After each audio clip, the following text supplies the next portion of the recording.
तकनीक एक औजार है, इस्तेमाल करें समझदारी से, वरना यही औजार बन सकता है खतरा हमारी जिंदगी के लिए। Technology is a powerful tool, use it wisely और it might turn into a threat to your own safety. A very good morning to one and all present here.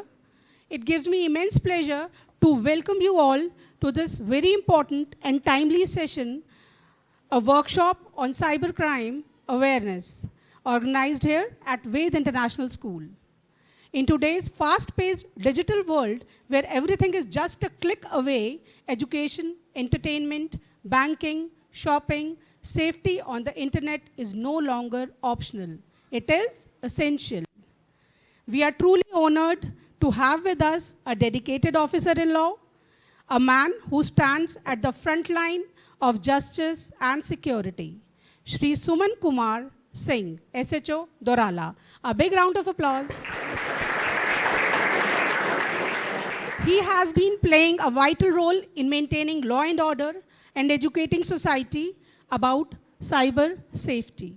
Sir, on behalf of the entire school, I extend a heartfelt welcome to you.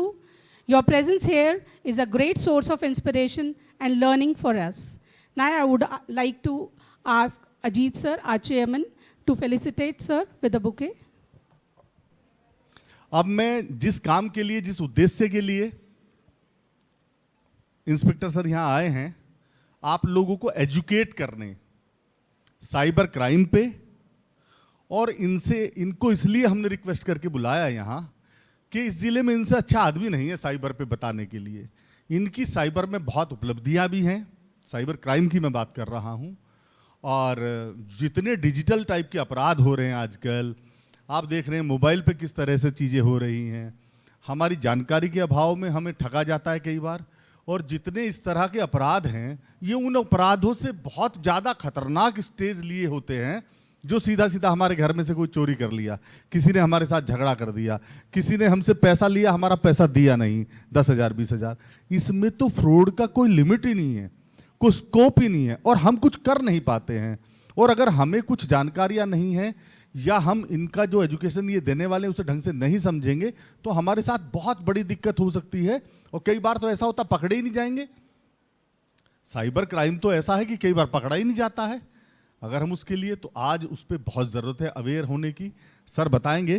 Sir के बारे में मैं बताना चाहूंगा, 2005 के sir direct SHO भर्ती हुए सुमन जी, और उसके बाद में जो सर ने PCS का एग्जाम भी क्वालिफाई किया, लेकिन पुलिस की नौकरी में आने के बाद समाज की जिम्मेदारी, हमारे जैसे बच्चों की, हमारे स्कूल टीचर्स की, ऐसी बहुत सारी जिम्मेदारियों की वजह से ये उन अपनी जिम्मेदारियों में गंभीर रहे, इसलिए दोबारा फिर नहीं उसमें बैठे। वरना जो PCS का एग्जाम एक बार क्लियर करेगा, इंटरव्यू से बाहर आएगा, तो दोबारा भी जा सकते हैं, IAS भी बन सकते थे कि नहीं।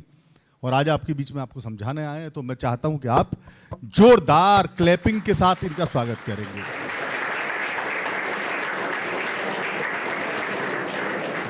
सर हमारे बच्चे भी बहुत अच्छे हैं, और ये इतने अच्छे शानदार बच्चे हैं सर। और इस स्कूल में सर जितने टीचर हैं, जितना स्टाफ है, कामनी को भी बुलाना भाई, जितना स्टाफ है, सब एकदम परिवार की तरह से है। मैं दावे के साथ कह सकता हूं कि वेद इंटरनेशनल स्कूल का ये जैसे स्टाफ और बच्चा, इस जिले की मैं बात नहीं करता हूं, मुझे लगता है कई जिलों में ऐसे कम स्कूल होंगे जिसमें ऐसे बच्चे, ऐसे टीचर्स, और उससे भी ज्यादा मैं चाहता हूं क्लैप करें एक बार बच्चे, ऐसे माँ बाप जिन्होंने वेद इंटरनेशनल स्कूल पे भरोसा किया। मैं एक प्रश्न पूछना चाहता हूं, भारत में वोट देने की एज लिमिट क्या है? कौन आदमी वोटर बन सकता है भारत में? उम्र का सीमा क्या है, किसी को पता है जी? 18+। 1 जनवरी को यदि आप 18 वर्ष के हो जाते हैं तो भारत में वोट दे सकते हैं और अपनी सरकार को चुन सकते हैं, ठीक है? अच्छा एक बात बताइए, शादी की उम्र क्या है लड़के और लड़कियों के लिए? सबको पता है। शादी की उम्र लड़कों के लिए 21 साल, लड़कियों के लिए 18 साल। सही है ना? अब समस्या क्या है समाज की ये थोड़ा सा विषयांतर है, लेकिन चूंकि आप लोग हैं, मौके कम मिलते हैं, इसलिए मैं इस विषय को जरूर कहता हूं कि यदि 18 साल का हमारी बच्ची नहीं है और लड़का 21 साल का नहीं है और वो दोनों कोई ऐसा कृत्य करते हैं तो वो पूरा अवैध हो गया। तो उससे उन दोनों की जिंदगी प्रभावित होती है, उससे जुड़े हुए परिवारों की जिंदगी प्रभावित होती है। लड़का 20 का है, लड़की 17 की है तो समस्या है, आपके पूरी चीजें इनवैलिड हैं। लड़की 18 की है, लड़का 20 का है तो समस्या है। लड़का 20 का है, लड़की 17 की है तो समस्या है। ये समाज में एक चीज बहुत तेजी से हो रही है और जो समाजशास्त्री हैं वो कहते हैं कि इसका एक बड़ा कारण है इंटरनेट और मोबाइल। हालांकि मैं ऐसा नहीं मानता हूं। मेरा बड़ा स्पष्ट मत है कि यदि आदमी की बुद्धि विवेक जागृत अवस्था में है तो अपना भला बुरा जानता है, समझता है। हर व्यक्ति में जिसने 10वीं पास कर ली उसमें इतनी बुद्धि होती है कि क्या मेरे लिए सही है, क्या बुरा है, क्या गलत है। तो लोग कहते हैं कि इसका मोबाइल कारण है। चलिए मान लेते तो क्या मोबाइल से हम छुटकारा पा सकते हैं? आज के समय में टेक्नोलॉजी से हम हट सकते हैं? बिल्कुल नहीं हट सकते। पूरी क्लासेस हैं, हमारी मीटिंगें हैं, जूम मीटिंग होती है रात को 1 बजे भी मैंने मीटिंग अटेंड करी है। अभी हो सकता है दोपहर में फिर अचानक लिंक भेज दिया जाए, आप मीटिंग अटेंड करिए। किसी कारण से अभी कांवड़ चलेगा, हो सकता है आपका स्कूल कुछ दिनों के लिए बंद हो जाए तो टीचर, आपके चेयरमैन साहब कहेंगे सभी लोग ऑनलाइन क्लासेस लेंगे। तो हम इससे बच नहीं सकते हैं। तो जब बच नहीं सकते हैं तो हम इसका उपयोग करेंगे तो इसके दुरुपयोग की भी संभावनाएं बढ़ जाती है। तो हमारे साथ कुछ गलत ना हो, हम किसी के साथ गलत ना करें, उसके लिए हम इसका बचाव सीखेंगे, जिसको हम आज की कानून की भाषा में साइबर क्राइम कहते हैं। तो ये चीज आ गई अब साइबर क्राइम में, तो एक नया सब्जेक्ट हो गया साइबर क्राइम। हर वो आपराधिक कृत्य जिससे किसी की मानहानि का, आर्थिक हानि का या व्यक्तिगत छवि, पर्सनल डिटेल्स का मिसयूज हो रहा है और उसका जरिया इंटरनेट बन रहा है या उससे संबंधित उपकरण बन रहे हैं, मोबाइल है, पेजर है, ईमेल है, कंप्यूटर है, वो सब साइबर क्राइम में है। एक व्यक्ति है जिसने सीधा कहा कि मैं तुम्हें जान से मार दूंगा, वो भारतीय न्याय संहिता की 2री धारा में कवर होगा। एक व्यक्ति है जिसने फोन से धमकी दी, वो दूसरी, तो उसमें साइबर क्राइम आ गया। आपने हमें कैश दिया, मैं लेके जा रहा था, मेरे साथ 2 बदमाश आए, लूट के ले गए, वो बीएनएस की अलग धारा है, वो साइबर क्राइम नहीं हुआ।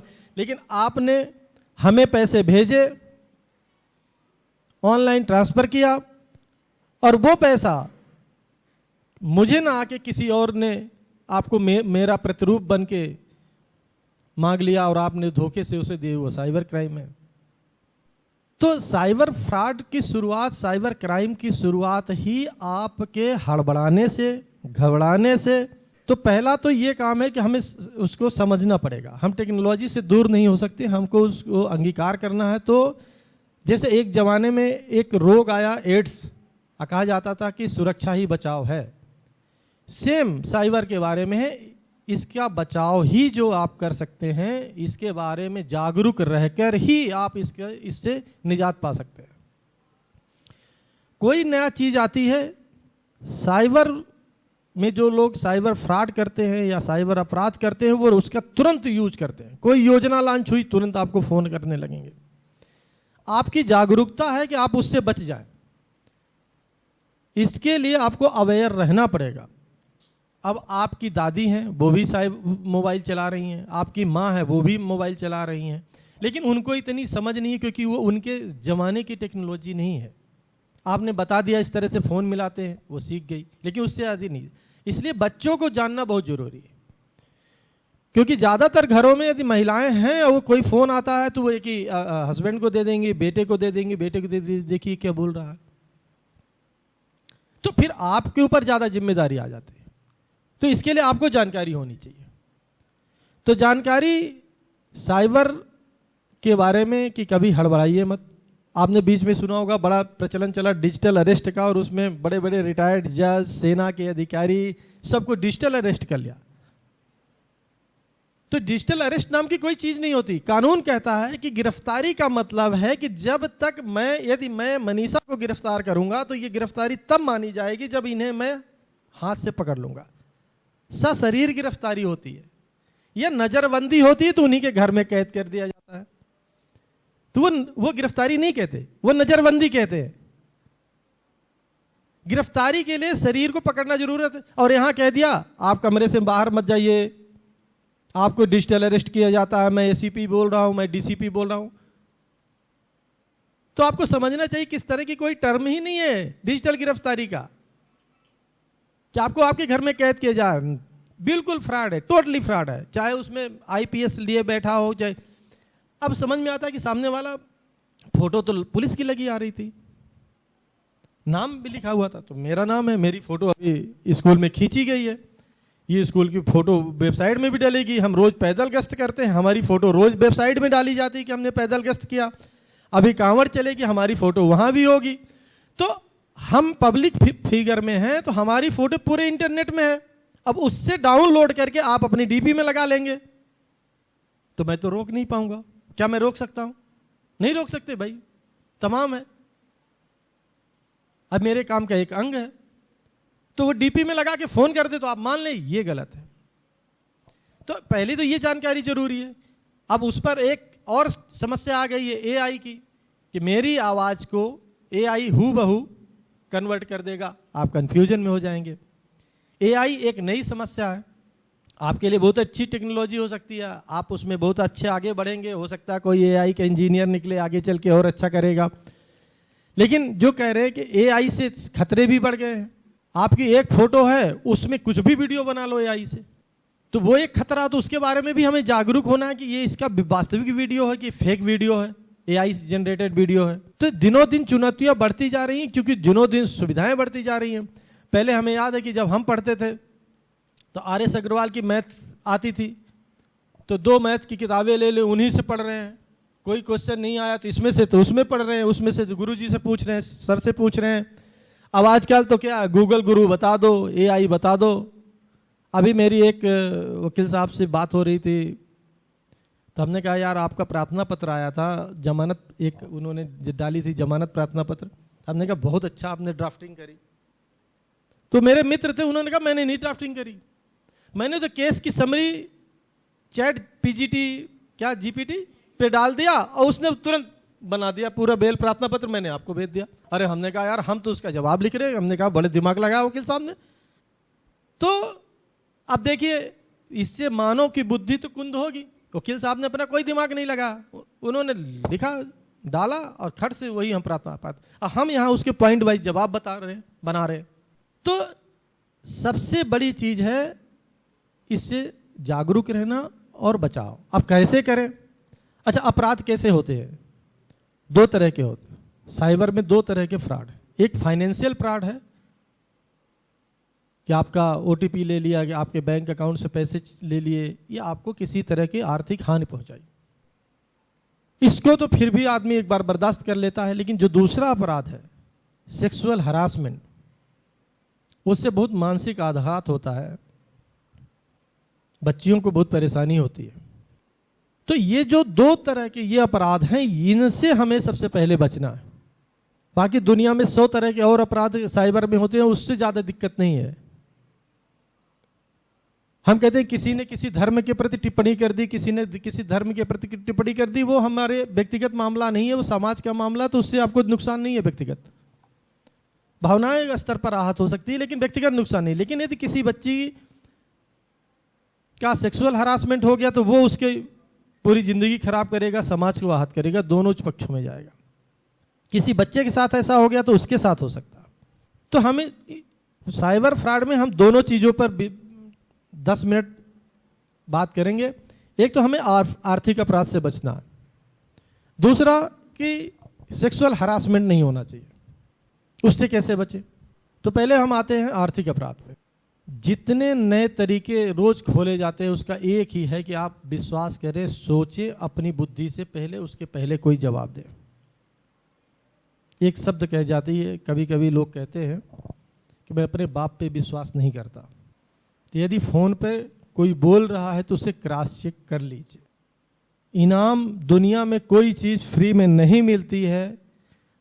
आपको शिक्षा भी मिल रही है, उसके पीछे भी आपके पेरेंट फीस दे रहे हैं। दुनिया में कोई चीज फ्री में नहीं मिलती। यदि कोई ये कह रहा है कि आपका इनाम निकल आया, आप वेद इंटरनेशनल स्कूल के बच्चे हैं और आपको सर्वश्रेष्ठ बच्चा हमने घोषित किया है, हम आपको इनाम देना चाह रहे हैं, तो पहले स्कूल से कंफर्म कर लीजिए फ्रॉड होए। कोई लालच, आपकी लालच को जगाया जाएगा तो समझिए कि कुछ गड़बड़ है। दूसरा, आप सब मोबाइल चलाते हैं, नए नए ऐप्स आते हैं। आजकल तो प्रमोशन इतना है इंटरनेट पे कि आप कोई भी ऐप्स खोलिए पहले 3 एडवर्टाइजमेंट आएगा, क्योंकि फ्री नहीं है कुछ। मैं आपको बार बार कह रहा हूं। आपको याद होगा कि पहले जो स्कैनर होते थे, कैम स्कैनर मोबाइल से, वो सब फ्री थे।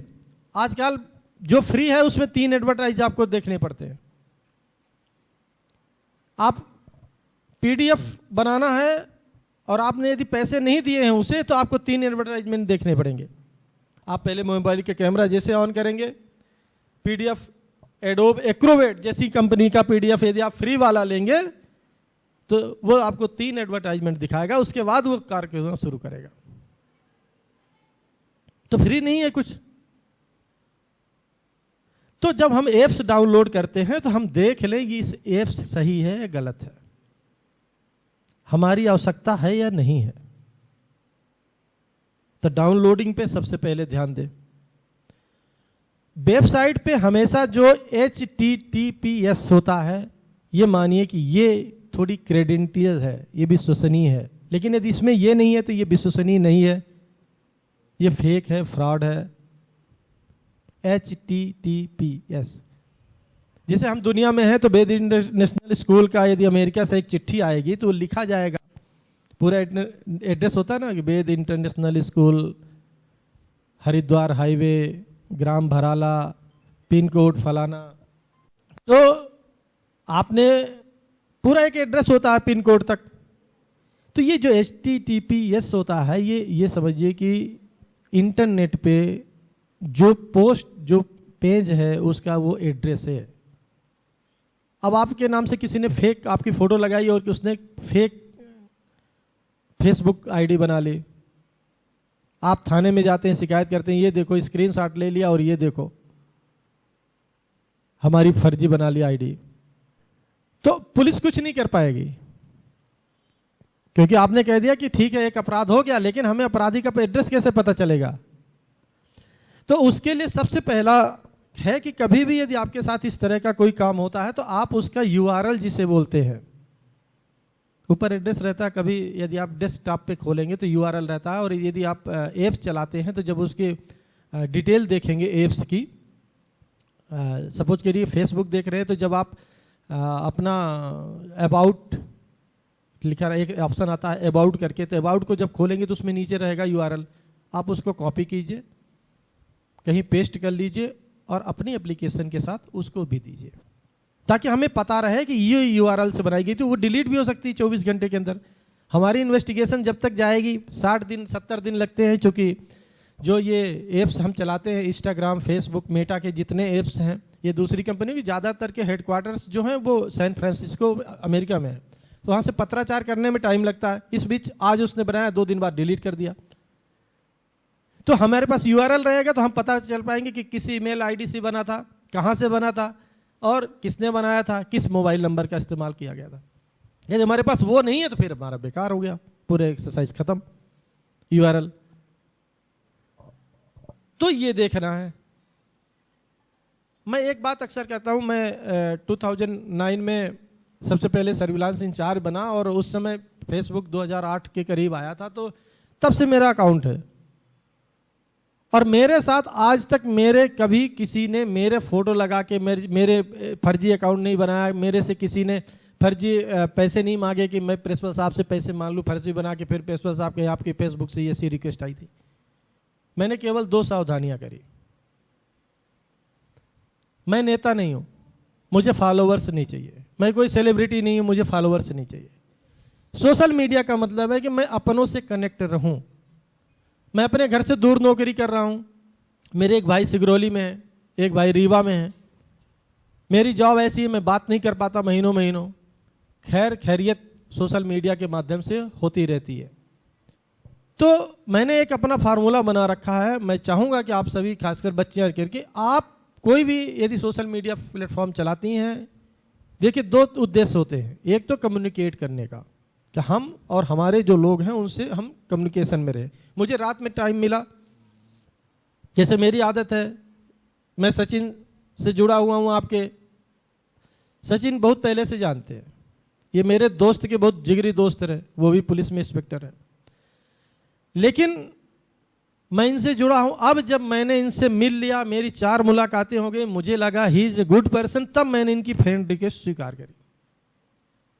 मुझे फॉलोवर्स नहीं बढ़ाने, मुझे ये नहीं दिखाना कि मेरे 5000 फ्रेंड लिस्ट हो गई तो साहब अब मेरा फेसबुक पेज हो जाएगा।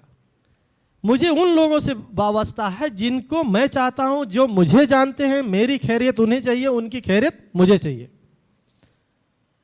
मेरी अपनी निजी संपत्ति है और आपको पता होना चाहिए कि यह एक बौद्धिक संपदा, इंटेलेक्चुअल प्रॉपर्टीज, एक एक्ट होता है, जो अधिकार होता है। जैसे आपके पिताजी आपको जमीन दे जाएंगे, मकान दे जाएंगे, गाड़ी दे जाएंगे, इसी तरह से ये प्रॉपर्टी भी है। यदि आप उसकी डिटेल पढ़ेंगे तो ये प्रॉपर्टी आप उसमें नाम कर सकते हैं कि मेरी फेसबुक मेरे मरने के बाद फला आदमी को दे दी जाए। ये इंटेलेक्चुअल प्रॉपर्टी है, तो आप उसको उस हिसाब से रखिए। क्यों आप ऐसे व्यक्ति को, जिसको आप एक बार जान गए, सोशल मीडिया में उसने हाय कर दिया, एक बार कहीं मिले थे रास्ते में खाना खाते समय, उसने लिख दिया फेसबुक रिक्वेस्ट भेजी, आपने तुरंत एक्सेप्ट कर ली? क्यों? क्या जरूरत है? आप सेलिब्रिटी नहीं है कि आपको फॉलोवर्स दिखाने हैं, आप नेता नहीं है कि आपको फॉलोवर्स दिखाने हैं।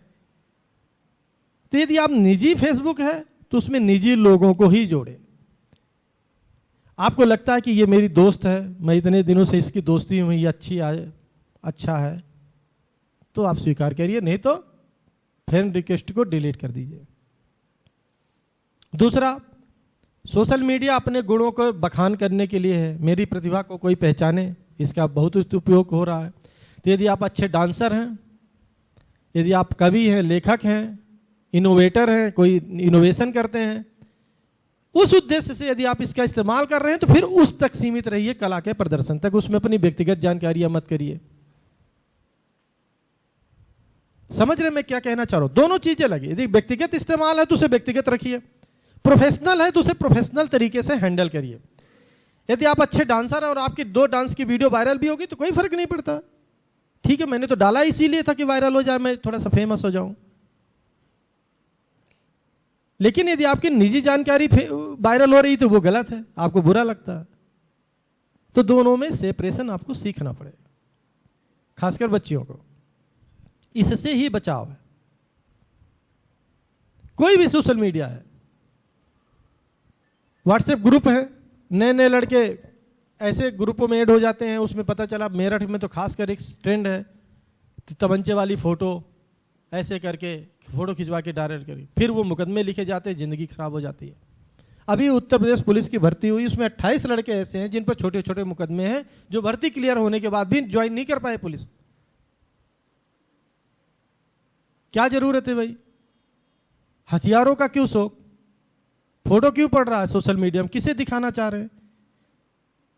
स्टंट कर रहे हैं? अरे आप स्टंट कर रहे हैं, सर्कस में काम करना तो ठीक है, जाके सर्कस में काम करिए, अपने आप फिल्म लाइन में चले जाइए, वहां करिएगा, अपने आप फेमस हो जाएंगे। लेकिन यदि आप कर रहे हैं तो अपराध कर रहे हैं और उसमें फिर आपको पनिशमेंट मिलता है। ये रोज का काम है। हाईवे पे फर्राटे भरेंगे, फिर पुलिस चालान कर देगी, फिर सोशल मीडिया में माफी की वीडियो डालेगी, बड़ा अच्छा लगता है। तो सोशल मीडिया में अपनी जानकारी को आपको बचा के रखनी है कि हमें क्या सार्वजनिक करना, क्या सार्वजनिक नहीं करना। एक शब्द आता है साइबर फ्रॉड में, फिशिंग। बड़ा सामान्य सा अर्थ है। फिशिंग का मतलब होता है मछली पकड़ना, जाल डालना। तो फिशिंग वही चीज है कि हमने आपको एक लिंक भेज दी, आपकी उम्र अच्छी है, आपके इंटरेस्ट के अनुसार, और जो आज का सोशल मीडिया है AI जनरेटेड है, तो वो आपका इंटरेस्ट, आप जो सर्च करोगे उसके मुताबिक वो आपको बता देगा कि ये आदमी को इस चीज में इंटरेस्ट है। कोई खिलाड़ी को सर्च करेगा तो उसे लगेगा यार स्पोर्ट्स पर्सन है, इसे स्पोर्ट्स में, कोई फिल्म को, कोई ABCD किसी सब्जेक्ट को, वो आपका डाटा लेता है, आपका सर्चिंग का डाटा से वो ये अनुमान लगाता है और फ्रॉड उसी सर्चिंग के डाटे के अनुसार आपको एक लिंक भेज देता है कि इसे खोलिए और धमाका देखिए, और आपने खोला और मामला हो गया खराब।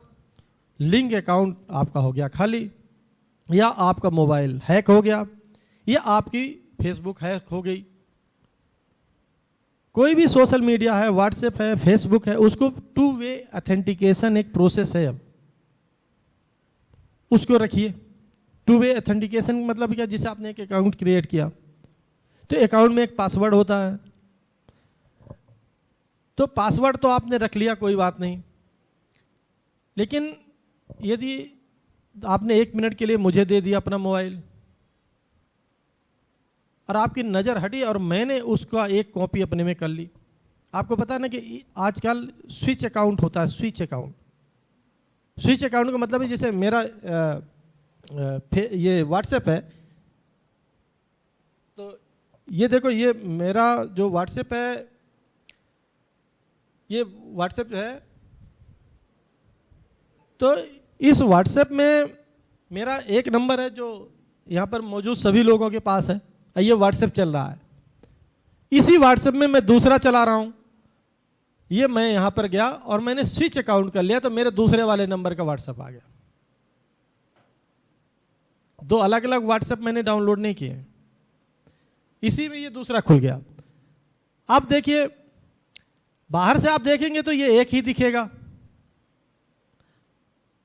अब मुझे मान लीजिए ये आपके चेयरमैन साहब का मुझे व्हाट्सएप यदि हैक करना हो, तो मैं 2 मिनट के लिए इनका फोन मांगूं, मैं अपने मोबाइल में इनका नंबर डालूं स्विच अकाउंट में,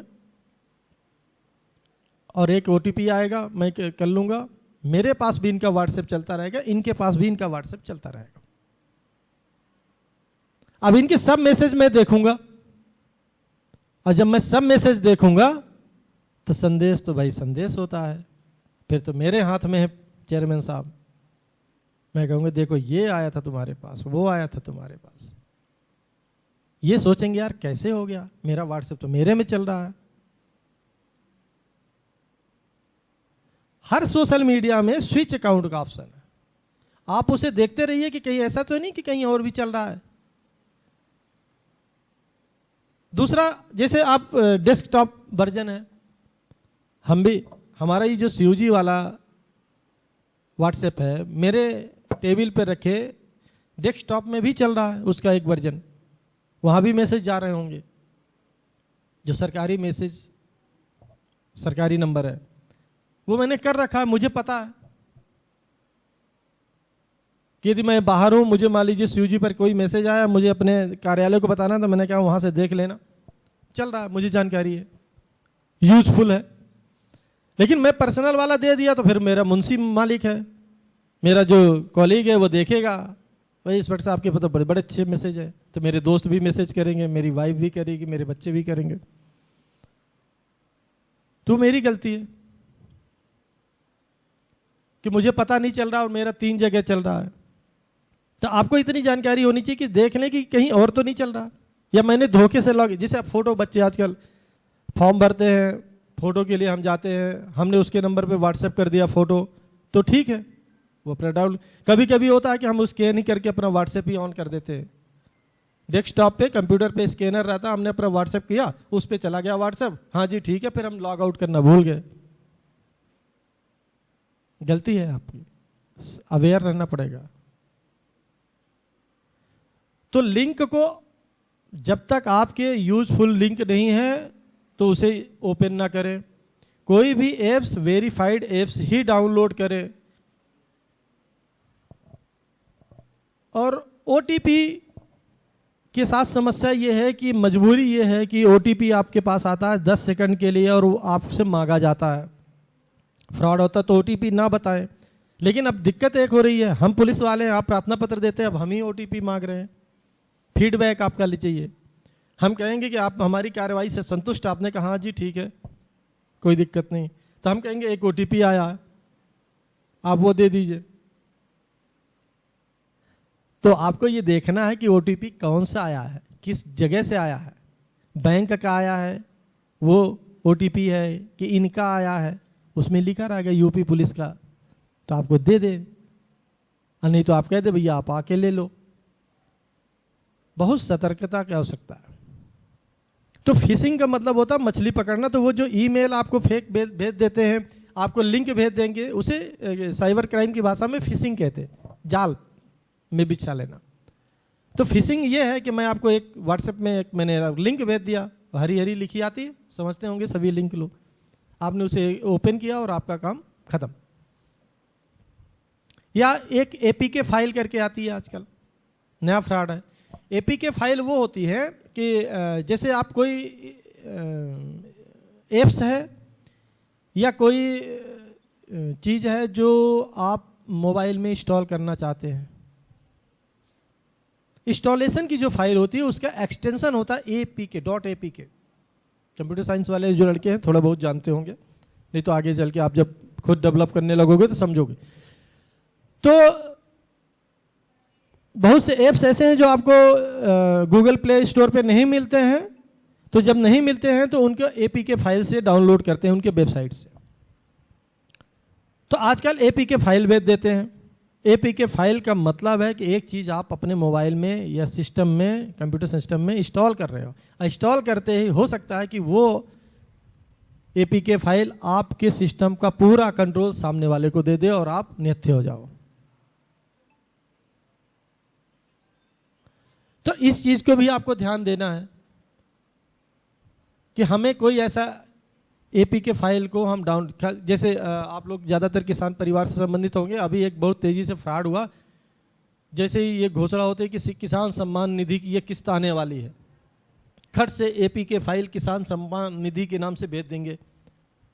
आप सोचोगे भाई मेरे दादा मेरे पापा तो किसान है, हो सकता है प्रधानमंत्री की ये एपीके फाइल आई और डाउनलोड करे, डाउनलोड किया, इसका मतलब कि आपने एक्सेस दे दिया।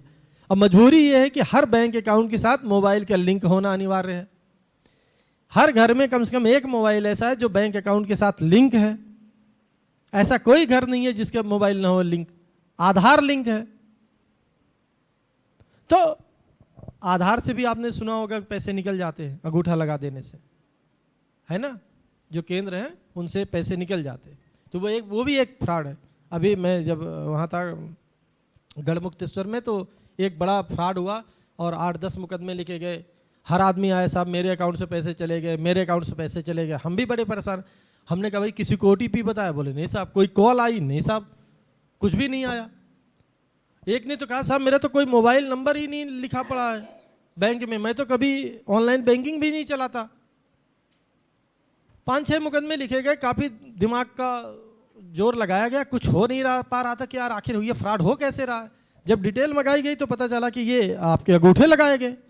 तो उन्होंने कहा क्या बात करते हैं, मैं तो महीनों से कहीं गया नहीं, मैंने किसी पॉस मशीन पे नहीं लगाया। पॉस मशीन तो समझते ना, जिसमें अंगूठे लगा के पैसे निकल जाते हैं आपके, या आप अपना क्रेडिट कार्ड डालते हो और डिटेल डालते हो, पैसे निकल जाते हैं। एक दिन अचानक ऐसे बैठे थे तो 2 सज्जन और आए, तो उन्होंने कहा कि उनमें से एक सज्जन उठ के चलने लगे, वो साहब रजिस्ट्री के लिए जाना है, आप देख लीजिए इसमें कुछ हो नहीं पा रहा। मेरा दिमाग में अचानक, बैठो बैठो रजिस्ट्री किसकी करवाने जा रहे हो? उन्होंने कहा साहब वो तहसील में जाएंगे, इनकी रजिस्ट्री है। मेरा दिमाग घुमा। हमने कहा पहले भी गवाह बने थे क्या? बोले हाँ पहले भी बने थे। हमने सबको बुलाया, जितने हमारे 6 मुकदमे लिखे थे हमने सबको बुलाया। हमने कहा भाई कितने लोगों ने रजिस्ट्री कराई या रजिस्ट्री में गवाह थे?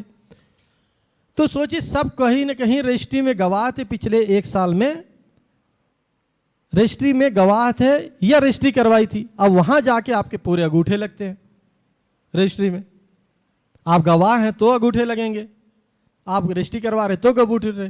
तो फ्रॉड ने क्या किया कि वहां से डाटा, उनका फिंगरप्रिंट का डाटा उठा लिया और उस फिंगरप्रिंट के डाटे से उन्होंने, उनके आधार नंबर तो सबके मिल ही जाते हैं,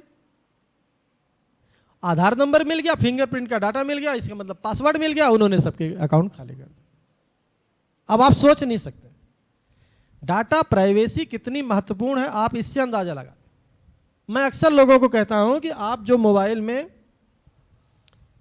फिंगरप्रिंट लगाते हैं, अंगूठा लगाते हैं ना बहुत से लोग, वो भी ठीक नहीं है। आप पैटर्न लॉक रख लीजिए, आप वो डिजिट्स रख लीजिए, वो ज्यादा सेफ, क्योंकि आप अपनी आइडेंटिटी दे रहे हैं इस सिस्टम को। किसे दे रहे हैं? गूगल को दे रहे हैं। किसे दे रहे हैं? अपने मोबाइल फोन को दे रहे हैं। लेकिन आप यदि समझ गए तो ये समझिए आपका परिवार बच गया, क्योंकि ये आप अपने पिता को, चाचा को, माँ को, ताई को बता सकते हैं ये साइबर फ्रॉड है। मैंने 2 घटनाएं आपको बताई। अचानक फोन आ गया, एक्सीडेंट हो गया, पैसे डाल दो, नहीं जी। कभी कोई पुलिस वाला ये नहीं कहता तुम पैसे डाल दो, वो ये कहेगा आप हॉस्पिटल आ जाइए, आपका आदमी एक्सीडेंट हो गया है।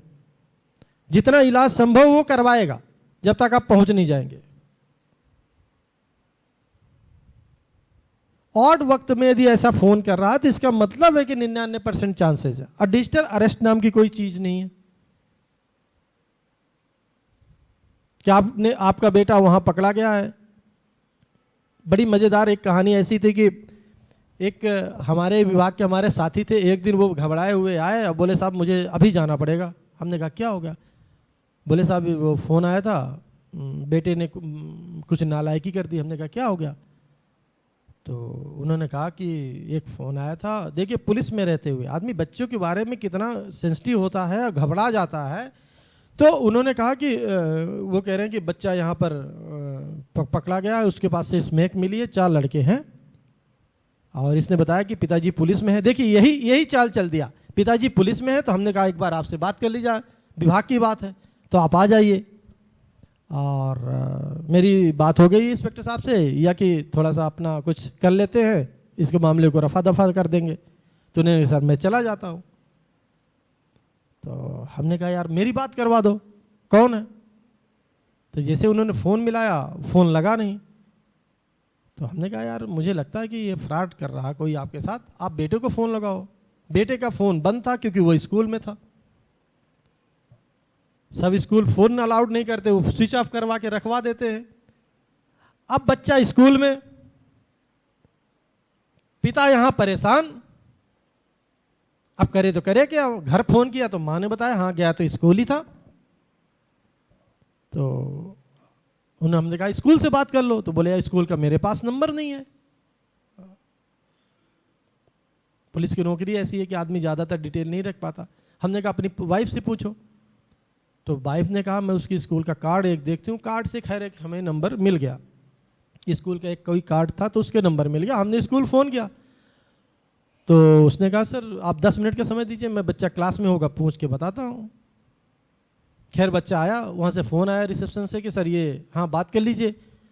तो हमने कहा कि भाई क्या बात हो गई? बोला कुछ नहीं, मैं तो कॉलेज में पढ़ रहा था, क्लास थी मेरी। तो फोन क्यों बंद है? बोले वो स्कूल वाले बंद करवा देते हैं।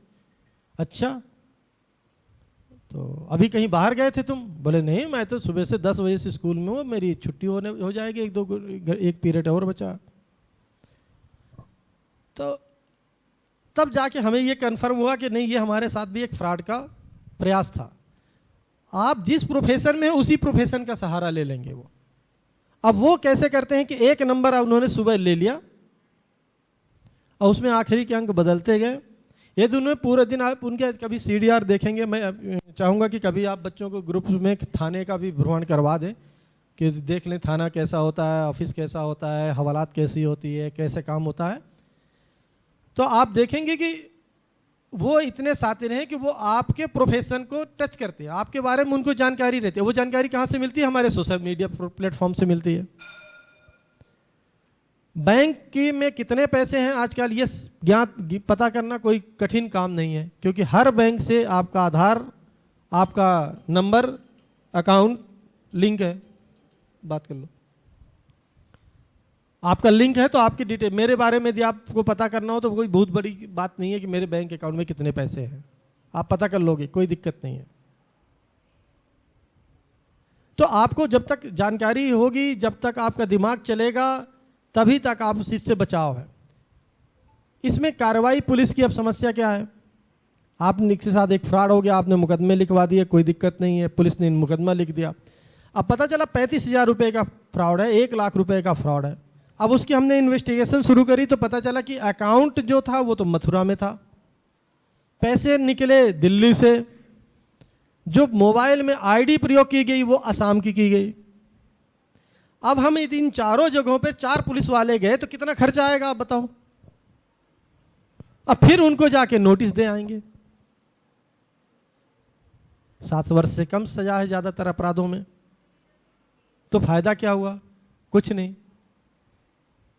तो समस्याएं हैं, लेकिन उससे बेहतर है कि हम जागरूक हो जाएं। दूसरा, थोड़ा सा 10 मिनट और, कि जो आपके हरासमेंट संबंधी जो साइबर क्राइम होता है, तो मेरा एक बड़ा व्यक्तिगत अनुरोध होता है कि जैसे आप, मैंने कहा कि आप कलाकार हैं, अपनी कला का प्रदर्शन करने के लिए आप इंस्टाग्राम में रहिए, कोई दिक्कत नहीं है, तो उसमें कला संबंधी ही पोस्ट करिए। और वो पोस्ट आप इसलिए कर रहे हैं कि आपको अच्छा खाना बनाना आता है तो आपकी रेसिपी फेमस होगी, आप अच्छे डांसर हैं तो वो हो जाएगी, आप अच्छी कविता लिखते हैं तो वो फेमस हो जाएगी। मतलब आप में कुछ गुण होना चाहिए। केवल रील बनाने के लिए कि या मेरी कोई दोस्त है और उसका मेरा व्यक्तिगत चैट है और उस चैट को मैंने अपने इंस्टाग्राम पे डाल दिया, आपने वो डाला, अपराध शुरू हो गया। भले आपकी मंशा नहीं थी लेकिन अपराध हो गया। अभी आपकी एक बात बताऊं, एक लड़का यहां पर परवाड़ी गांव है, एक दिन एक लड़का डेड बॉडी लटकी मिली हैंगिंग की, हम लोग मौके पर गए, मोबाइल रखा था, बैग रखा था, वो हैंग था लड़का। हमने जब उसको पता किया तो पता चला उसके खिलाफ एक पोस्को का मुकदमा लिखा है, prevention of sexual harassment from the child abuses. तो पोस्को का 376 का मुकदमा लिखा हुआ है। दोनों लड़का लड़की दोनों नाबालिग थे, गांव के रहने वाले दोस्त थे। उनकी कुछ पर्सनल वीडियोज, पर्सनल फोटोज थी, वो किसी तरह से वायरल हो गई, तीसरे दोस्त ने वायरल कर दी। जब वायरल हो गई तो घर वालों ने लड़की के मुकदमा लिखवा दिया। मुकदमा लिखवा दिया तो लड़का फरारी काट रहा था। और जब उसको कुछ समझ में नहीं आया तो उसने अपने आप को फांसी लगा ली, हैंग हो गया। अब आप देखिए, 2 परिवार, एक जिंदगी गई या 2 परिवार उससे प्रभावित हुए। हमने उसकी मोबाइल डिटेल चेक करी तो उसकी गलती ये थी, इंस्टाग्राम एक सोशल मीडिया अकाउंट है पब्लिक के लिए। मैं बार बार क्यों कह रहा हूं, आपको यदि कोई गुण है तो दिखाइए, आपको अपने अंतरंग पल दिखाने हैं, आपके अपने निजी पल दिखाने, तो ये आपकी बेवकूफी है। वो वायरल होंगे क्योंकि इंस्टाग्राम में तो फॉलोवर्स है, कोई रोक ही नहीं है, कोई भी देख सकता है। आप नहीं चाहते थे, लेकिन आपने अपनी वाहवाही में, अपनी बेवकूफी में, अपने दोस्तों को इंप्रेस करने के लिए आपने वो फोटो डाल दिया, शी इज माई गर्लफ्रेंड, लो जी ही इज माई बॉयफ्रेंड। अब उसका परिणाम क्या हुआ? एक जिंदगी खत्म हो गई, 2 परिवार प्रभावित हो गए। आपको क्या डालना है, क्या नहीं डालना है, ये आपका विवेक का इस्तेमाल करना। आप स्टूडेंट हैं, किसी टॉपिक पे आपके बहुत अच्छी पकड़ है, आपने वीडियो बना के डाल दी, बहुत अच्छा है, बहुत उपयोगी है, बहुत उपयोगी है और अच्छा है, कोई दिक्कत नहीं है, तो उसको डालिए। उसी लिए सोशल मीडिया प्लेटफॉर्म बना है। आप बहुत अच्छे डांस हैं, बहुत अच्छे कॉमेडियन है, वो डालिए भाई, कोई दिक्कत नहीं, उसी के लिए तो आप डाल रहे हैं कि ज्यादा फेमस हो जाए। लेकिन अपने नितांत निजी पलों को लिए तो आप नहीं डाल रहे हैं। आजकल एक और समस्या है, बहुत जल्दी दोस्ती होती है, बहुत जल्दी दुश्मनी में कन्वर्ट हो जाती है। हफ्ते भर की दोस्ती और साल भर का दुश्मनी, ये सिस्टम चल रहा है बच्चों में। ये हर जनरेशन का एक अपना अपना तरीका होता है। और इस जनरेशन में आप लोग, क्या मेरी बेटी एक दिन बता रही थी, कौन सी जनरेशन बोलते हैं इसको, हैं? हाँ, वो भी मुझे बता रही थी तो मैं समझ नहीं पाया, 10th में है। तो ये जनरेशन गैप होता है, उसे मैं मानता हूं और समझता हूं, कोई दिक्कत नहीं। लेकिन आप ज्यादा होशियार हैं हमारी पीढ़ी से, तो आपकी ज्यादा जिम्मेदारी भी है, आप ही जिम्मेदार। अभी मैं परसों, मुझे एक फोन आया कुशीनगर से, एक लड़की ने मुझे फोन किया अब लड़की थी औरत थी मुझे पता नहीं, लेकिन फीमेल वॉइस थी। मैं मानता हूं कि लड़की थी। उसने कहा सर मेरी आपके यहाँ एक ये लड़का रहता और ये मेरी फ़ोटो वायरल करने की धमकी दे रहा है। मैंने कुछ फ़ोटो उसको कैसे मिल गई, कहाँ कुशीनगर, कहाँ मेरठ, एक पूरब एक पश्चिम, दूरियां लगभग 1300-1400 किलोमीटर की दूरी है। आप कभी रही है? तो बोली नहीं। मेरी इंस्टा पे मुलाकात हो गई। तो हमने कहा चलिए ठीक है, मुलाकात हो गई। मेरी भी बड़े बड़े सेलिब्रिटीज से हो जाती है मुलाकात इंस्टा पे, कभी कभी हम भी देख लेते हैं। अमिताभ बच्चन से हो जाती है, मोदी जी से हो जाती है, योगी जी से हो जाती है, लेकिन वो तो मुझे जानते ही नहीं। मैं ही तो उन्हें जानता हूं, वो मुझे थोड़ी जानते। तो कहीं नहीं, वो मेरी मुलाकात हो गई, मैंने कुछ अपने फोटो उनको दे दिए, कुछ वो वायरल करने की धमकी दे रहा।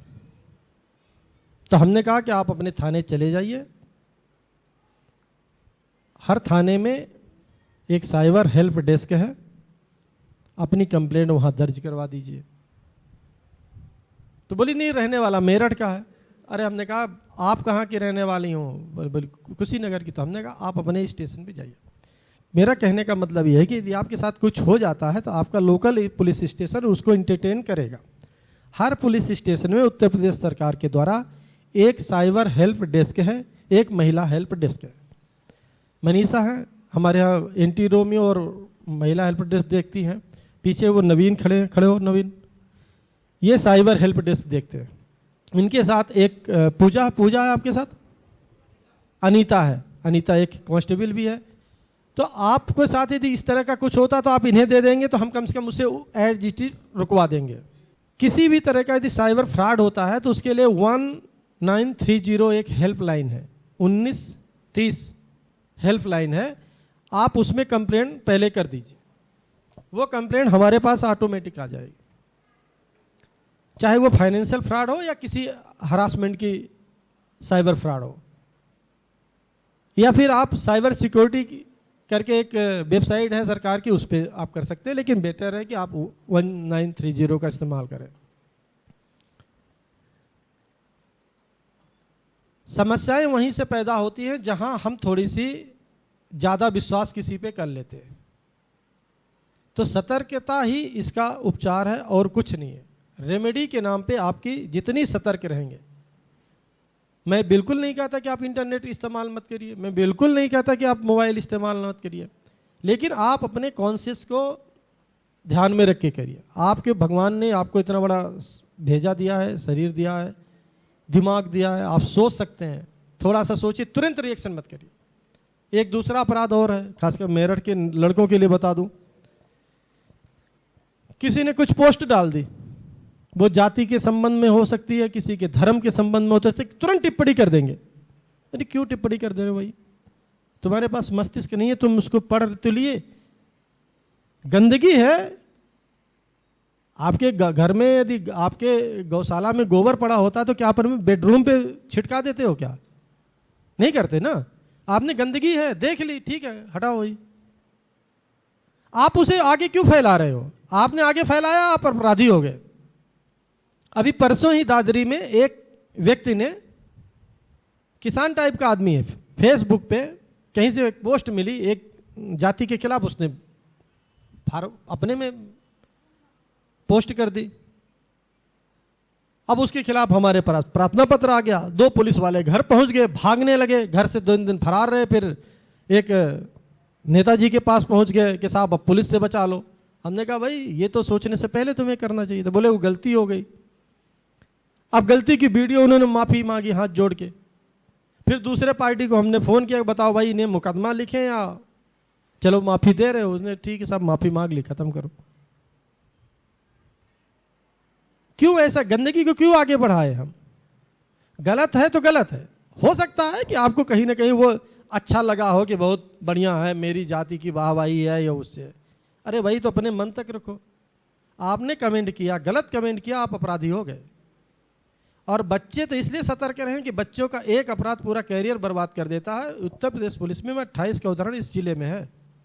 कोई बड़े मुकदमे नहीं है, उन्होंने कोई बड़ा काम नहीं कर दिया, लूट नहीं कर दी, हत्या नहीं कर दी है, छोटे मुकदमे हैं, गाली गलौज, मारपीट, ये जो चल यार तुझे देख लेंगे, आज हाकी लेके चलते हैं, 323 का मुकदमा लिख गया। या तमंचे की फोटो वायरल कर ली, उसमें मुकदमा लिख दिया।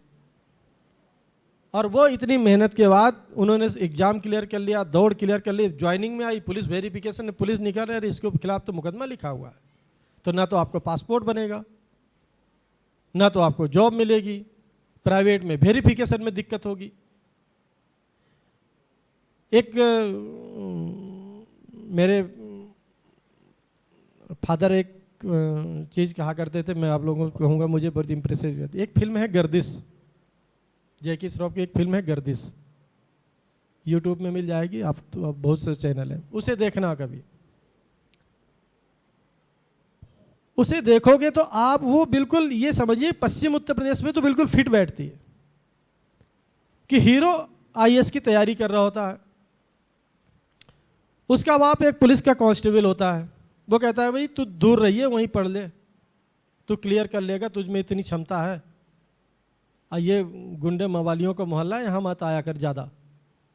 क्योंकि बाप पुलिस में था, उसे आशंका थी कि मेरे बेटे का खून भी गर्म है, ये यहां आ गया तो कुछ गड़बड़ हो जाएगी। तो वो इत्तेफाक से क्या होता है कि उसमें एक गुंडा रहता है जो मोहल्ले का, एक दिन बेटा आ रहा होता है छुट्टियों में, पेपर देके, सिविल सर्विसेज के पेपर देके, छुट्टियां हो गई, इंटरव्यू हो गया, बड़ा खुश हुआ, मेरा लगता है सिलेक्शन हो जाएगा, घर जाता हूं माँ बाप के पास। इत्तेफाक से वो कांस्टेबल अमरीश पुरी किरदार निभाया, वो चौराहे पे खड़ा होता है, उधर से किरण कुमार गुंडा बना होता है, वो आता है, दोनों में झड़प हो जाती है, वो गुंडा कांस्टेबल पे हावी हो जाता है, मारपीट होती रहती है। उसी समय वो हीरो की एंट्री होती, बाप को पिटते हुए कोई नहीं देखता, वो भिड़ने लगता है, तो वो कहता नहीं नहीं तू भाग जा, तू भाग जा, हट यहां से, ये मेरा काम है, मैं देख लूंगा। खैर उस दिन तो वो उसको बचा ले जाता है, लेकिन चूंकि वो लड़का था तो उसको ये लगा यार मेरे बाप के साथ साला गुंडा होकर बदतमीजी कर रहा, उसके मन में भी गांठ पड़ी थी। और उधर गुंडे को ये लगा कि अरे इसके बारे में सुन रहे हैं कि ये तो यार आईएएस बन जाएगा, आईपीएस बन जाएगा, एग्जाम में पढ़ने में बहुत बढ़िया है, तो इसको तो भाई लपेटे भी लेना है। तो 2-3 दिनों के लिए रहा, तो जहां वो मिलता वहीं वो टोंटबाजी करता, जहां मिलता वहीं वो टोंटबाजी करता, और एक दिन अंततः ये होता है कि दोनों में मारपीट हो ही जाती है और दोनों हवालात के अंदर पहुंच जाते हैं। तो अमरीश पुरी जो किरदार निभा रहे थे, वो हवालात से निकाल के अपने बेटे को इस वजह से पीटते हैं कि तूने मेरी पूरी जिंदगी की कमाई खत्म कर दी, एक गुंडे के बहकावे में आके, उसके उकसाने पे आके, अब तू आईएएस भी नहीं बन सकता, तू पीसीएस भी नहीं बन सकता, तू नौकरी भी नहीं कर सकता, तू केवल गुंडा ही रह गया। मैं इसलिए कहता हूं कि देखिएगा, आप जब तक पढ़ रहे हैं, जब तक आपकी दिशा तय नहीं है, जब तक आप जॉब में नहीं चले गए, झगड़ों से दूर रहिए। एक छोटा सा झगड़ा आपके कैरियर को तबाह कर देगा, आपका डाइवर्जन कर देगा, आपकी दिशा को परिवर्तित कर देगा। ये थोड़ा सा विषयांतर इसलिए लाया कि जैसे हम फिल्म का नाम लेते हैं तो हिंदुस्तान में 3 चीजें बड़ी पॉपुलर हैं, और इन 3 चीजों से तुम अब लोग बच जाओ तो मेरी गारंटी है कि 90% लोग अपने जीवन में सक्सेस होंगे।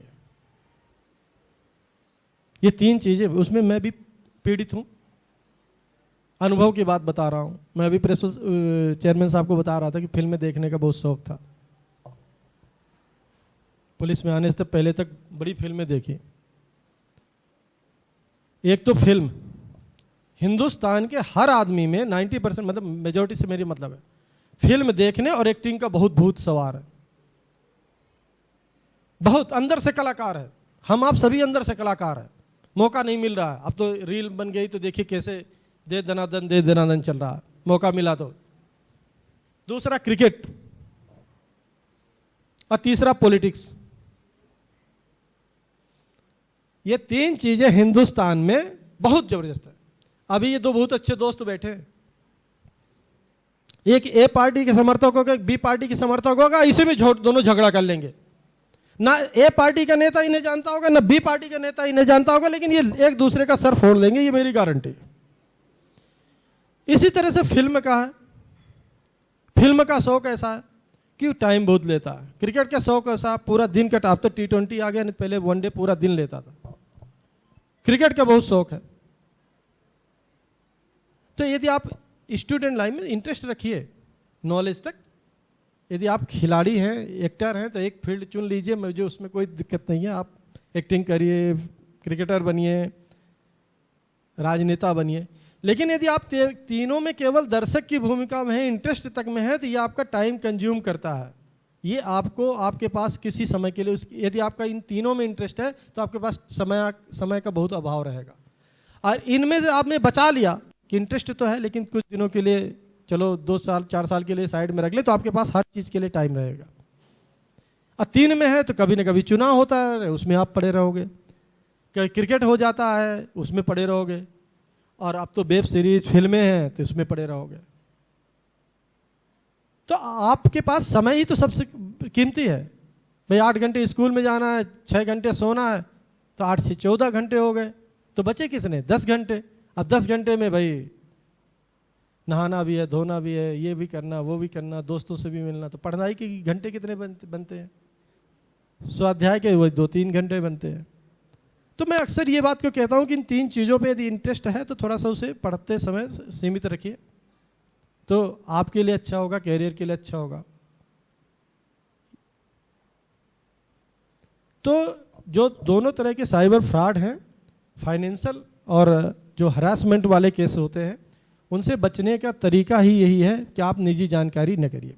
जैसे फेसबुक लोग चलाते हैं, आपको अपनी निजी फोटो एक सेव रखनी है, बहुत सुंदर फोटो आ गई, मैं अपना उदाहरण देता हूँ, ये बहुत फोटो खींच रहे हैं, यदि मुझे सचिन भेज देंगे या चेयरमैन साहब भेज देंगे, मुझे लगा कि यार ये फोटो तो मैं इतना सुंदर दिखता नहीं हूं, लेकिन ये आ गई है।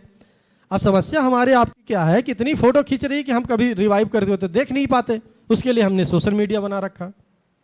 सोशल मीडिया बना इसलिए कि हम अपनी यादों को उसमें रख सके। तो मैं अपनी फेसबुक में फोटो डाल लूंगा,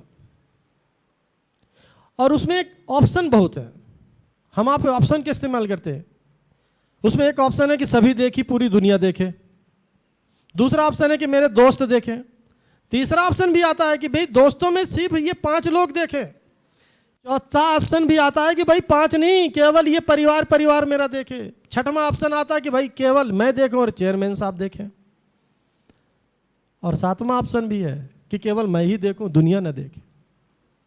तो मैं अपनी बच्ची के साथ भी फोटो खींचता हूं, मेरी बेटी के साथ बहुत अच्छी सुंदर फोटो आ गई, कहां रखूंगा, मोबाइल तो हर 3 साल में चेंज हो जाता है, तो मैं अपने फेसबुक में डाल दूंगा, लेकिन मैं उसको ओनली मी कर दूंगा कि मैं ही देख पाऊंगा, जो मेरा अकाउंट खुलेगा वही दिखेगा। आप मेरे भले फ्रेंड हो, ये सचिन जुड़े हुए हैं तो ये नहीं देख पाएंगे, चेयरमैन साहब जुड़े हुए तो ये भी नहीं देख पाएंगे। तो आप उसका इस्तेमाल करिए, क्योंकि पता नहीं कब कहां से उठा के क्या इस्तेमाल कर ले, हम आप नहीं जानते, और इसकी जरूरत भी है। सुन लो समस्या।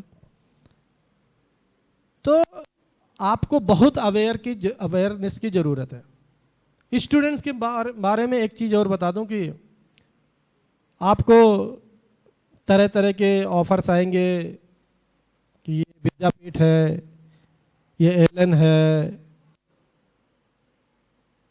बहुत से कोचिंग इंस्टीट्यूट्स हैं, ऑनलाइन प्लेटफॉर्म्स हैं, आप लोग जाते हैं, ऑथेंटिकेशन जरूर देख लीजिए कि हम क्या सही जा रहे हैं, गलत तो नहीं जा रहे हैं। आपको पता है 100 तरह की फॉर्मेलिटीज होती है और आपको पता चल जाता है कि ये सही है।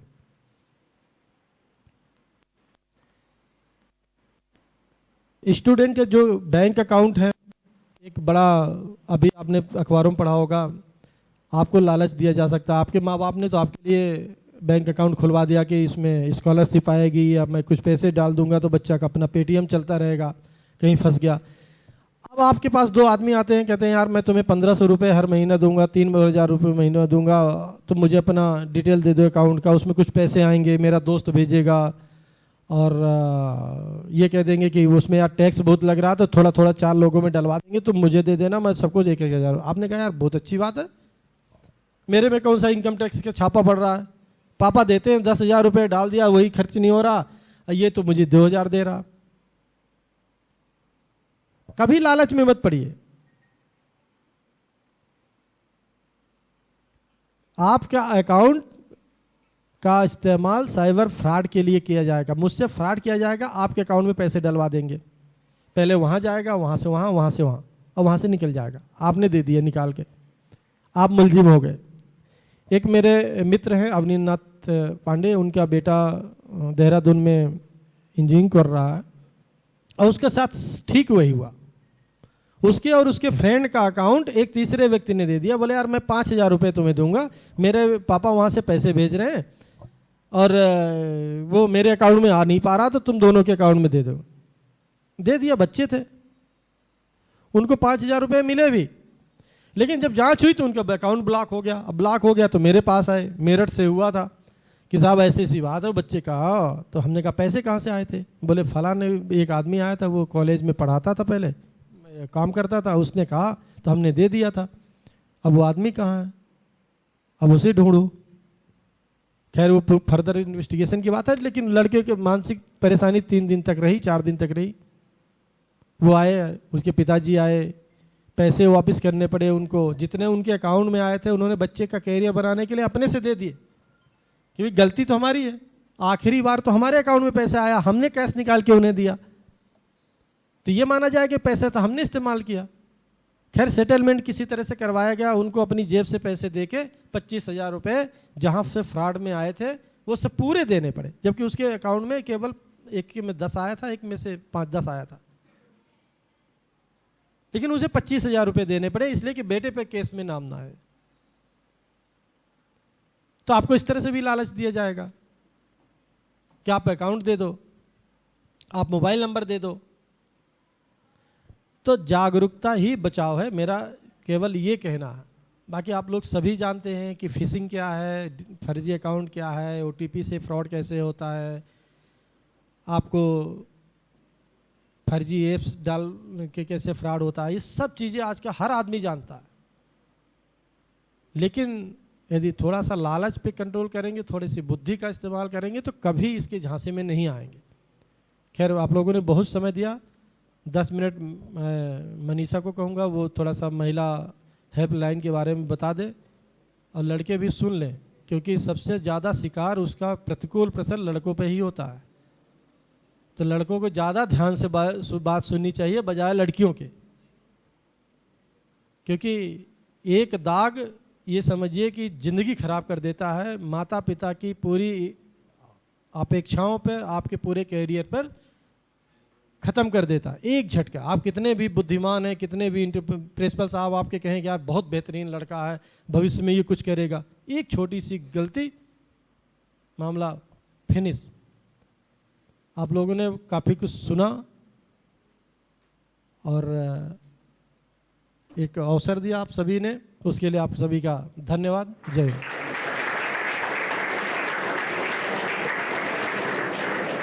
मैं ज़्यादा समय नहीं लूँगी, बस कुछ हेल्पलाइन नंबर हैं जो महिलाओं से स्पेशली रिलेटेड हैं। लेकिन होता क्या है, क्राइम हमेशा ही 2 लोगों से मिलके होता है, एक करने वाला होगा, दूसरा पीड़ित होगा उस चीज़ से। तो हमारी गवर्नमेंट के द्वारा कुछ महिलाओं के लिए हेल्पलाइन नंबर बनाए गए हैं, जिसमें पहला है 1090 महिला हेल्पलाइन नंबर है ये। इसमें क्या है कि लड़कियां अपनी कोई भी अगर समस्या है वहाँ रख सकती हैं। इसमें आप लोगों की जानकारी को गुप्त रखा जाएगा, आपके परिचय को, आपके नाम को, जिससे कि कई बार ऐसा होता है कि हम हेजिटेशन में होते हैं, नहीं बता पा रहे किसी को, कोई समस्या हो रही है हमें, हम अपने घर भी नहीं बता पा रहे, अपने फ्रेंड्स को या टीचर्स को, जो हम किसी से नहीं बोल पा रहे, वो हम 1090 पे एक कॉल करके अपनी शिकायत वहाँ कर सकते हैं। ठीक है, वो आपकी ऑटो लोकेशन को लेते हैं और आपके संबंधित थाने को आपकी जो शिकायत है वो आपको भेज देंगे। वहाँ से कोई ना कोई पुलिसकर्मी होगा, वो आपकी समस्या को सुनेगा और उसका निस्तारण करेगा। ठीक है, ऐसे ही है 181, ये भी विमेन हेल्पलाइन नंबर है।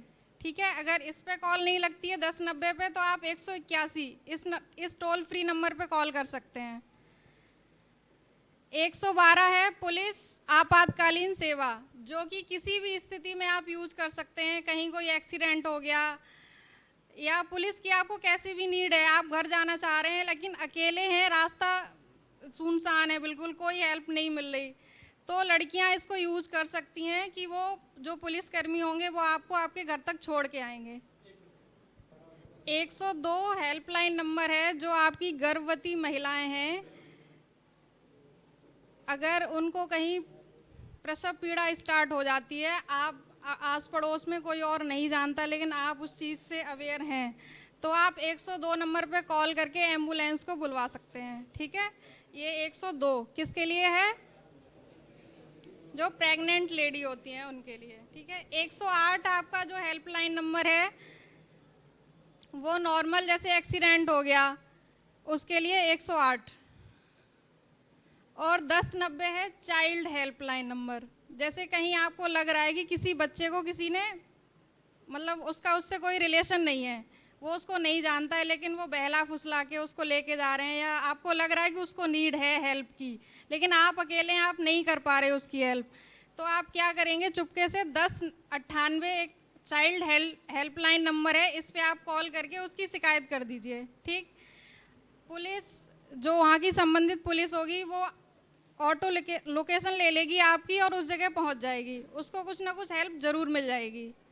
ठीक है, ऐसे ही है 101, ये अग्निशमन सेवा, यानी कि कहीं आग लग जाती है और वहाँ कोई नहीं है, आप हेल्पलेस हैं, नहीं कर पा रहे उसकी हेल्प बड़े लेवल पे, तो 101 नंबर है ये अग्निशमन सेवा, आग बुझाने के लिए जो टैंकर आते हैं उसके लिए। और 1930 के बारे में सर ने आपको बता दिया है। 1930 क्या है? Cyber helpline number. पहले तो बचना है आपको, और अगर कभी हो जाता है आपके साथ, गलती से कुछ चीज़ें हो जाती हैं हमसे, तो उसके लिए है ये 1930 साइबर हेल्पलाइन नंबर। इस पे आप कॉल करके उसके अकाउंट को फ्रीज करा सकते हैं, जो राशि है उसका वो लेन देन नहीं कर सकता आगे, तो आपकी राशि होल्ड हो जाएगी, बाकी की कार्रवाई आगे हम लोगों का जो इन्वेस्टिगेशन का पार्ट है उसके थ्रू करेंगे। बाकी जब आप कहीं पे भी किसी से नहीं कह पा रहे, कोई समस्या है, तो आपके जो नज़दीकी थाना है वहाँ पे महिला हेल्प डेस्क बनी होती है, जहाँ पे कोई ना कोई पुलिसकर्मी आपको हमेशा मिलेगी 24 घंटे। ठीक है, तो वहाँ जाके आप अपनी बात रख सकते हैं, उनको बता सकते हैं। अगर कहीं कोई दिक्कत हो रही है, पहले तो आप अपनी फैमिली में बताइए। ठीक, अगर वहाँ नहीं कह पा रहे हैं तो आप थाने आ जाइए, हम मिलेंगे या हमारे और सहकर्मी मिलेंगे आपको, आप उनसे अपनी बात रख के अपनी समस्या को सुलझा सकते हैं। ठीक है, और किसी को कोई दिक्कत हो तो बताओ, कोई सवाल हो जो अभी ना कह पाओ तो मुझसे बाद में पूछ लेना, अकेले में अगर करना चाहो। किसी को कोई दिक्कत हो, यहाँ से रिलेटेड हो या घर से रिलेटेड हो या फोन से।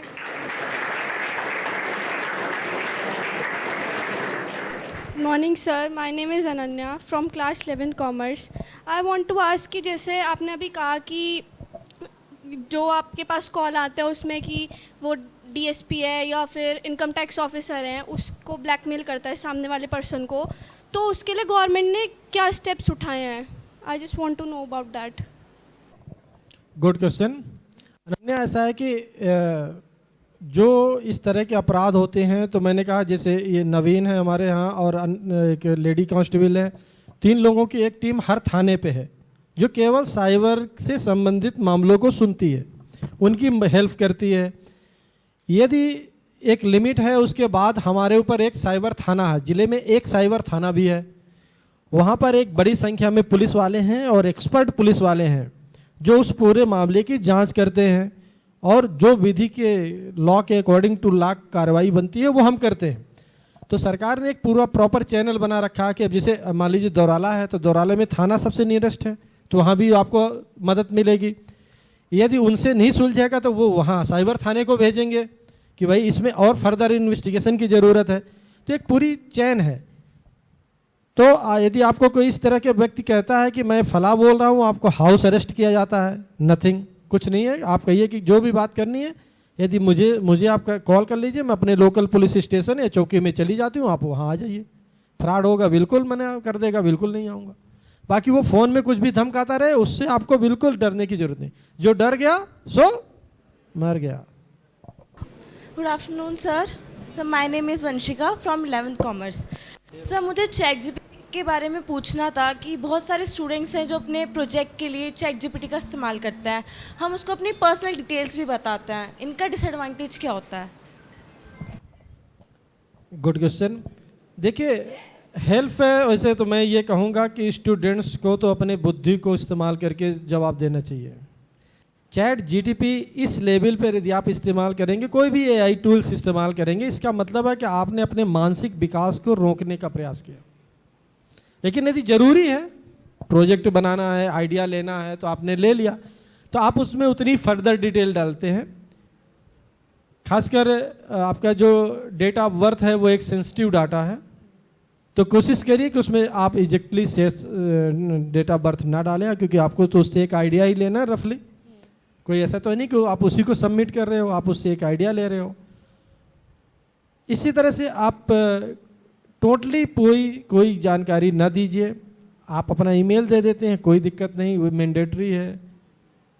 मोबाइल नंबर से बचें कि आपका मोबाइल नंबर सार्वजनिक ना हो, क्योंकि वो आपकी निजी प्रॉपर्टी है और कई चीज़ों से लिंक होती है। तो आपको वहाँ पर ये देखना पड़ेगा कि मैं इसमें क्या चीज़ें वो मांग रहा है और क्यों मांग रहा है। जैसे एक बहुत सी आपने देखा होगा कि एक जैसे आप कोई भी ऐप्स डाउनलोड करते हैं वो परमिशन मांगता है, और 90% लोग इस बात को नहीं समझते हैं कि हम ये जो एंड्रॉयड फ़ोन या एप्पल फ़ोन्स चलाते हैं, जब हम कोई ऐप, तो वो हमारे माइक्रोफोन का एक्सेस भी मांगता है।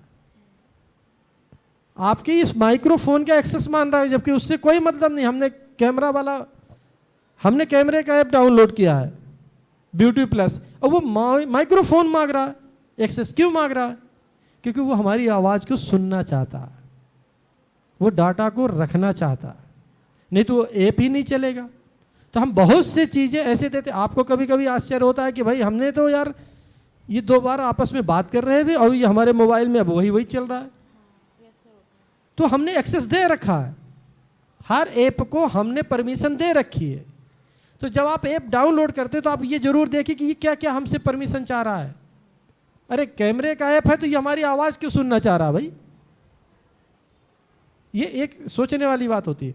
तो आपको बहुत मैंडेटरी है तो यूज करना है, मजबूरी है, कर लीजिए, सिस्टम है, करना पड़ेगा। लेकिन आपको ये अवॉइड रहे कि आप इसमें कोई इस तरह की चीजें ना करें कि जिससे कि इसका डाटा का मिसयूज हो।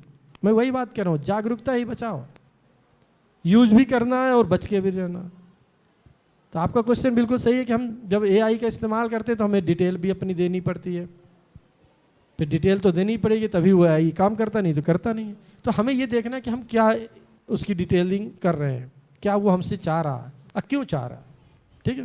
Good afternoon sir, I am Umang from 11th science. Sir जैसे वंशिका ने कहा कि हम चैट जीपीटी पे जब अकाउंट बनाएंगे उस पर अपनी डिटेल्स देंगे, वो डिटेल्स हमने दी, फिर हमने बाद में उसे यूज नहीं करना तो हमने उसे डिलीट कर दिया, तो वो सर्वर के पास हमारी डिटेल्स होंगी? हाँ, ये जो हमारा एंड्रॉयड सिस्टम है इसका पूरा एक्सेस गूगल कंपनी के पास है। एंड्रॉयड का बेस ही वही है, तो आपकी हर जानकारी उसके पास है। वो कहते हैं कि इनक्रिप्टेड है। आपको पता है कि विदेशों में बड़ी बड़ी लैब्स, आपके स्कूल से 4-4 गुने बड़ी लैब्स मात्र डाटा एनालिसिस में पड़ी है।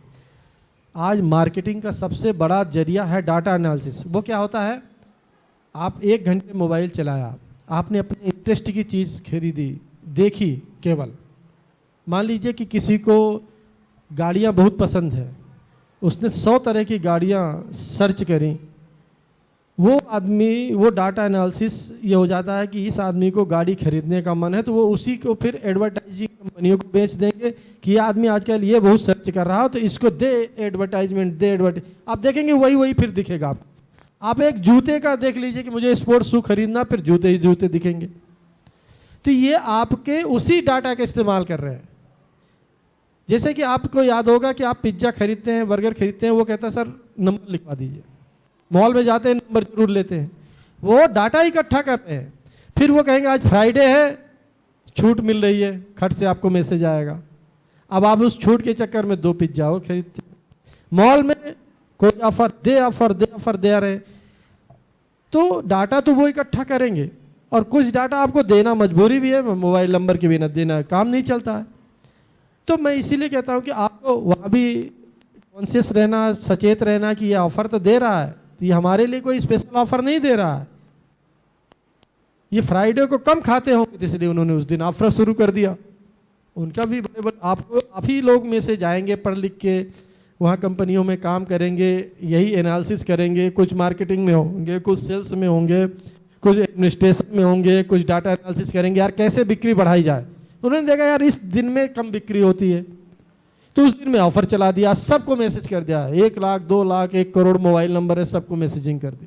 अब उस मैसेज में 10% लोगों ने भी सोचो खरीद लिया, तो उनकी तो बिक्री बढ़ गई 10%।